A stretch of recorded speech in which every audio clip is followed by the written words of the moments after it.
Bonjour à toutes et à tous, j'espère que vous allez bien. Dans la vidéo précédente, on a créé notre premier modèle. Il fonctionne, mais il reste simple. Maintenant, on va essayer de l'améliorer. En machine learning, on ne s'arrête jamais à un seul modèle. On teste, on compare et on améliore. Et aujourd'hui, nous allons utiliser un nouveau modèle qu'on va appeler le Random Forest. Il vient de la librairie Skittlern. Et on avait dit que Skittlern, c'est l'une des librairies les plus utilisées en machine learning.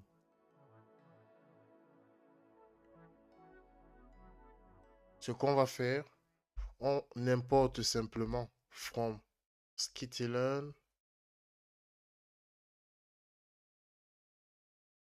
import random forest classifié. Alors, le random forest, c'est un ensemble de plusieurs arbres de décision. Donc, au lieu d'utiliser un seul modèle, on peut utiliser une dizaine, voire une centaine. Et chaque arbre vote. C'est pour ça qu'on appelle ça une forêt. Ça améliore énormément les performances. Alors, ce que nous allons faire, c'est que je vais créer mon modèle et il y a quelque chose de très important. Donc, je crée mon modèle, un nouveau modèle que je vais appeler RF modèle.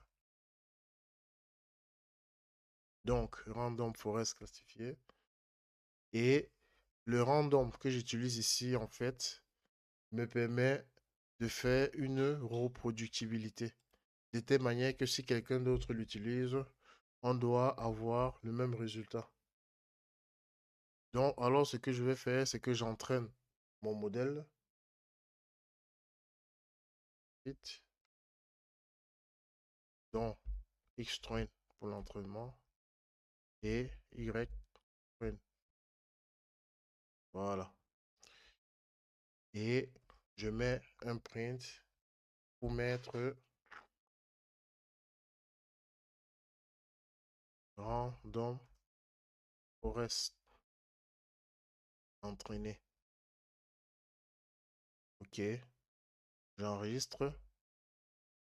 Et alors, ce que je vais faire, c'est de calculer alors l'accuracy.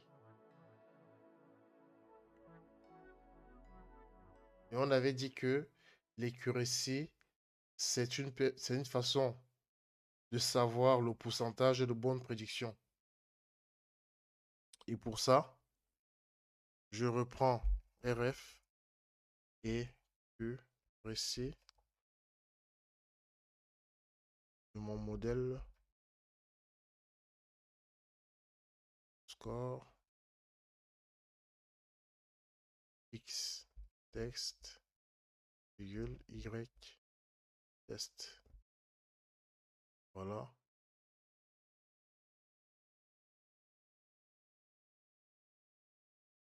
On mettra random forest et accuracy. Deux points, virgule, RF et accuracy.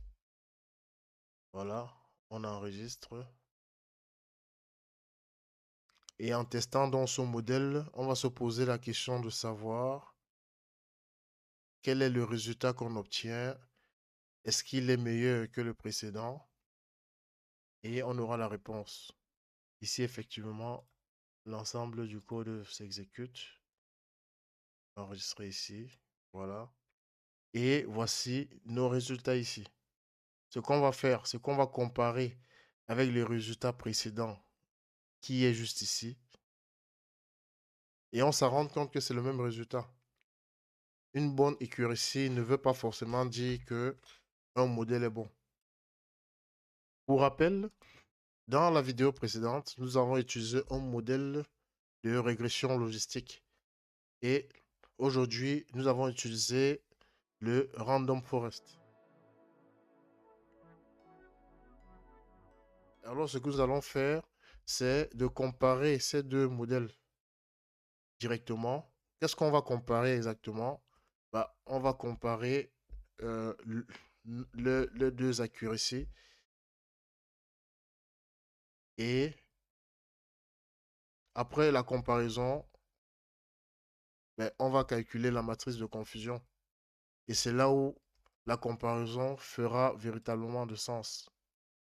Donc, je reprends print pour notre modèle random forest et accuracy. Et je prends mon nouveau modèle accuracy. Très bien. Et comme ça, je vais exécuter. Comme ça, on aura l'une à côté de l'autre. On aura nos deux accuracy ici. Alors, qu'est-ce qu'on constate? On constate que ils ont le même accuracy. Ce serait intéressant de faire la prédiction réelle du modèle. Parce qu'avec l'accuracy, on avait seulement un score global. Alors que ici, le modèle pourra faire une prédiction sur des données de test, c'est-à-dire des données qu'il n'a jamais vues.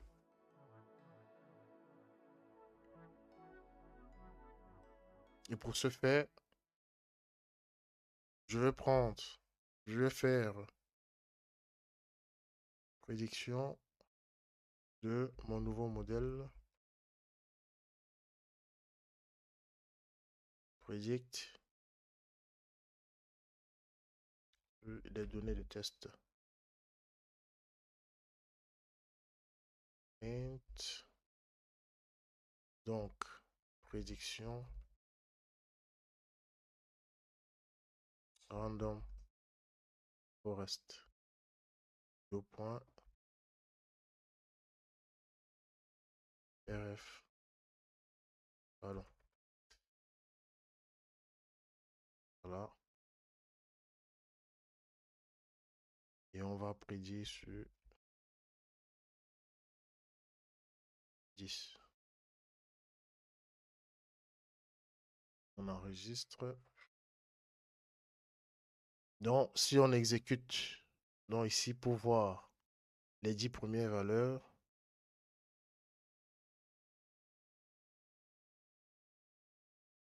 voilà, ici, on a la prédiction de notre nouveau modèle, le Random Forest. Et du coup, si on tente d'interpréter la prédiction de ce modèle, et donc le fait que le modèle a tendance à prédire beaucoup de zéros, on pourrait dire qu'il est plutôt conservateur. Ça, c'est intéressant. Mais sauf qu'à ce stade, euh, ces prédictions ne sont pas nécessairement correctes. Et c'est la raison pour laquelle on va directement ensuite utiliser la matrice de confusion. Et là, on pourra mieux comparer.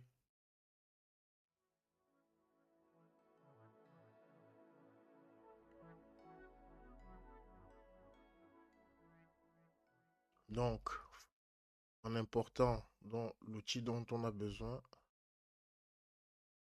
métrique, porte, confusion matrix, int, matrice, random, reste, deux points, print, confusion matrix, et le test.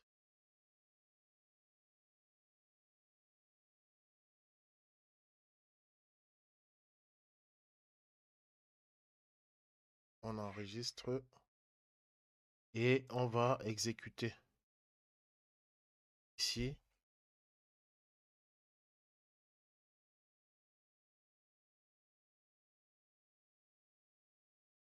Et nous avons la matrice de confusion ici, qui est différente de la matrice de confusion de notre modèle de régression logistique. Et cette matrice permet de voir précisément où le modèle se trompe. Les 80, ce sont les vrais négatifs. Le modèle a correctement détecté 80 personnes non, non diabétiques. Les 36, ce sont les vrais positifs. Le modèle a correctement détecté 36 personnes diabétiques. Le 19 ici, ce sont les faux positifs, dont le modèle pense que certaines personnes sont diabétiques alors qu'elles ne sont pas. Et le 19 en bas, c'est l'inverse. Ce sont les faux négatifs. C'est plus problématique ici parce que le modèle rate des personnes réellement diabétiques. Et donc là, on commence vraiment à analyser le comportement du modèle. Parce qu'en machine learning, toutes les erreurs n'ont pas le même impact. Dans le contexte médical, un faux négatif peut être très dangereux. Parce que le modèle dit tout va bien, alors que ce n'est pas le cas. Et ça, c'est exactement le genre d'analyse qu'on doit faire en intelligence artificielle. Alors, on ne va pas s'arrêter là. J'ai envie de dire, on va arriver à une étape très importante. Parce que c'est bien de faire les prédictions, de comparaison, les analyses, de voir, d'observer la matrice de confusion. Mais la réalité est de savoir sur quels paramètres, sur quelle base se penche le modèle pour pouvoir faire ces prédictions. Et c'est ça qu'on va voir maintenant.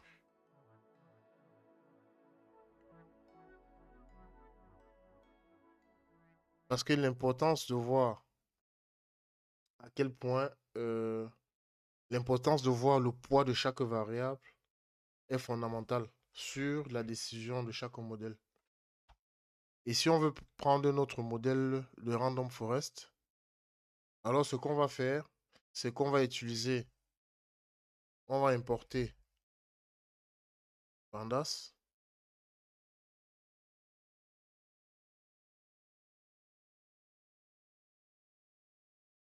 Importance,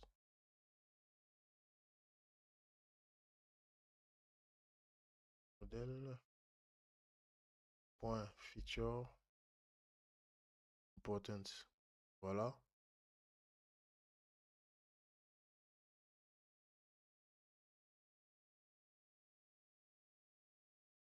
Et pour savoir quelle colonne a mis nos paramètres, donc alors ici, je crée un tableau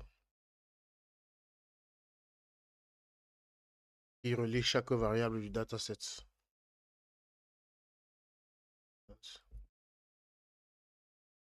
Voilà. Point. Data frame. J'ouvre les parenthèses et j'ouvre les accolades. Et je mets feature qui représente les colonnes, les données des colonnes et à quelle importance ça correspondra.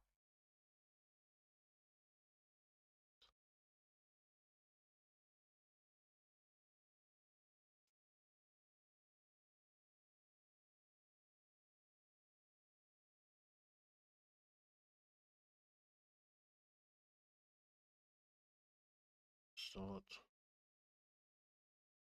value, I.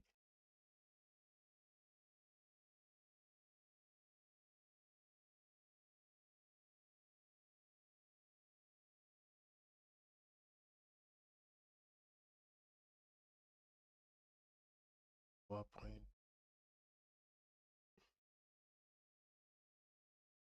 donc ici et en triant dans les résultats, là je vais enregistrer. C'est comme ça qu'on pourra voir directement ce que le modèle utilise pour réellement prendre la décision, comme on l'a dit tout à l'heure. Ici, on exécute. Supprime. Alors ici, on a la décision ici. Et on voit directement la décision que le modèle a utilisée. Et comment pourra-t-on l'interpréter ça? On voit que les variables les plus importantes pour le random forest, dans un premier temps, on a quoi? On a le glucose. C'est de loin la variable la plus importante, car le modèle considère que c'est le facteur principal pour prédire le diabète. Et c'est logique, parce que médicalement parlant, le glucose est directement lié à la maladie. La deuxième position, c'est le BMI. C'est l'indice de masse corporelle et qui influence aussi fortement le risque de diabète. Et en troisième position, on a mis l'âge. L'âge joue aussi un rôle important. Plus on vieillit, plus le risque augmente. Quatrième variable ici, ça représente tout ce qui est moyenne de variables. Et je vais aussi mettre l'insuline dans cette quatrième position. Ça ne veut pas dire que les autres variables sont inutiles, juste qu'elles sont moins impactantes dans la prise de décision du modèle. Donc, pour conclure rapidement, nous avons vu que les deux modèles ont le même accuracy, le random forest et la régression logistique ont la même accuracy, mais ils ne font pas les mêmes erreurs. Le random forest détecte un peu plus le diabétique, mais il se trompe aussi un peu plus. Et ça, c'est exactement ce qu'on cherche à analyser en machine learning. Et ici, on peut voir quelque chose de très important. Le glucose est la variable la plus influente, ce qui est logique, car c'est directement lié au diabète. Dans, dans des vidéos précédentes ou dans la suite de notre projet, on va aller plus loin et rendre le modèle encore plus fiable. Tu viens de passer un autre niveau, le niveau supérieur, et tu sais maintenant améliorer un modèle et analyser ses performances. Merci à toutes et à tous d'avoir écouté la vidéo jusqu'à la fin. N'hésite pas à liker et partager si tu as aimé ce genre de contenu.